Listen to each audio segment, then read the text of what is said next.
যেখানে রাসূলুল্লাহ সাল্লাল্লাহু আলাইহি ওয়াসাল্লাম জবানের হেফাজতের কথা বলছেন। কোরআনুল কারীমের মধ্যে আছে আল্লাহ তাআলা বলেন, মা ইয়ালফিজু মিন কাউলিন ইল্লা লাদাইহি রাকিবুন আতীদ। প্রত্যেকটি মানুষ তার মুখ দিয়ে, জবান দিয়ে যা কিছু উচ্চারণ করে, আল্লাহ বলেন আমার সার্বক্ষণিক তৎপর সজাগ ফেরেশতা 24 ঘন্টা তা আলাদা লিখে রাখে। এজন্য তাফসীরের মধ্যে আছে মানুষের সমস্ত অঙ্গ দিয়ে কৃত, যে হাত, পা, চোখ, নাক, কান যা আছে আমাদের দেহের অঙ্গ, সমস্ত অঙ্গ দিয়ে যত কিছু আমরা করি তা এই ডান কাদের বাম কাদের ফেরেশতা সবকিছু লেখে, জবানেরটাও লেখে। কিন্তু শুধু জবান দিয়ে আমরা যা বলি এইটা সংরক্ষণের আরেকটা ফাইল আরেকজন ভিন্ন ফেরেশতা তৈরি করে। এটার মধ্যে শুধু হইল কথা, জবানের জিহ্বাতে যা বলছিলেন তা। এজন্য মানুষ তার জবানের কথার হিসাব দুই জায়গায় পাবে। এক হইল ওই ডান কাঁধে বাম কাঁধের ফেরেশতার যে ফাইল, এটার মধ্যে সবকিছুর লগে এটার হিসাবও আছে। আরেকটা হলো শুধু জবানের ফাইল একটা কি আলাদা,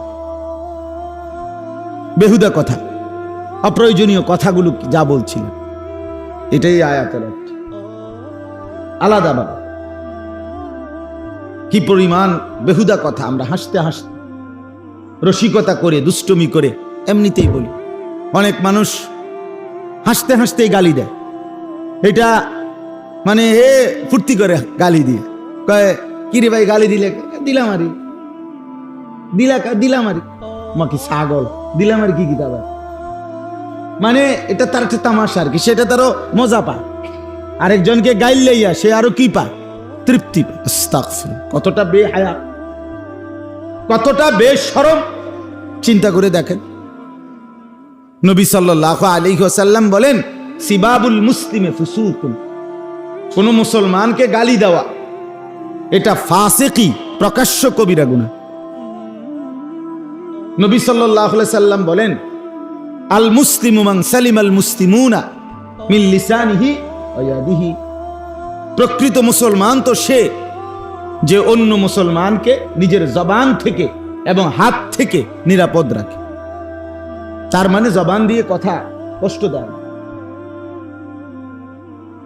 আমরা ছাত্র জীবনে মাদ্রাসায় থাকাকালীন বারবার এটা পড়ছি যে যারা হাতুস সিনান লাহাল কিয়ামু ওয়ালা ইয়ালতামু মা জারাহাল লিসান।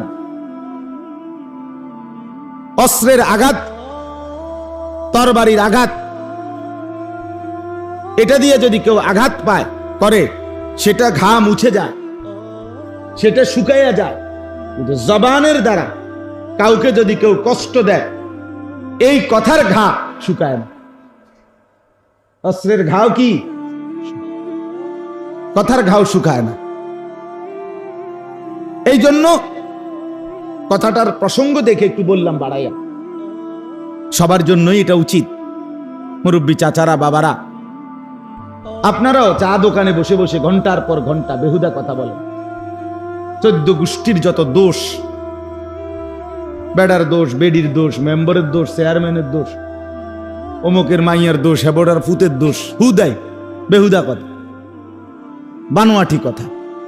বুদ্ধি দিতেছে, কথা কইতেছে, বন খাইতে আছে, বিড়ি খাইতে আছে, চা খাইতে আছে, আলুর চপ খায়, পেঁয়াজু খায়, আর গপ মারে। শুধু শুধু শুধু শুধু কি কয়, কি কেন কয়, কারে কয়, কে শুনে, কে জিঙ্গাইছে ওটারে কথাই নেই, কিচ্ছুর কোনো খবর নেই। শুধু শুধু হুদাই ব্যান ব্যান করে, শুধু শুধু একবার এখান থেকে বৈশা আমেরিকারে বুদ্ধি দেয়। হ্যাঁ হ্যাঁ, একবার চীন, জাপান, এশিয়া মহাদেশ, সারা পৃথিবীর বুদ্ধি দেয় যেটা এনে বইয়া, কিন্তু দোকানদারের টাকা দেয় না যে 3 মাস। বুঝেন নাই কথাটা? দোকানদারে আজ যে 200-250 টাকা ঘুরাইতে আছে, যেমন 6 মাস হয়, বেটার টাকা দেয় না, বেটা বুদ্ধি দেখে না। আপনার বুদ্ধি দিতে বলছে কে মিয়া ফাজিল? আপনি দোকানদারের টাকা না দিবেন, চা খাইতে নাইছেন, চা না খাইয়া চলে যাবেন, ফাওয়া লাভ করেন কেন?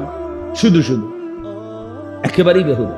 আহা, এই জন্য জবান অনেক দামি বিষয়। এই জবানের দ্বারা কালেমা উচ্চারণ করলে সে 7 আসমান জমিনের চাইতে প্রশস্ত জান্নাতের মালিক হয়ে যায়।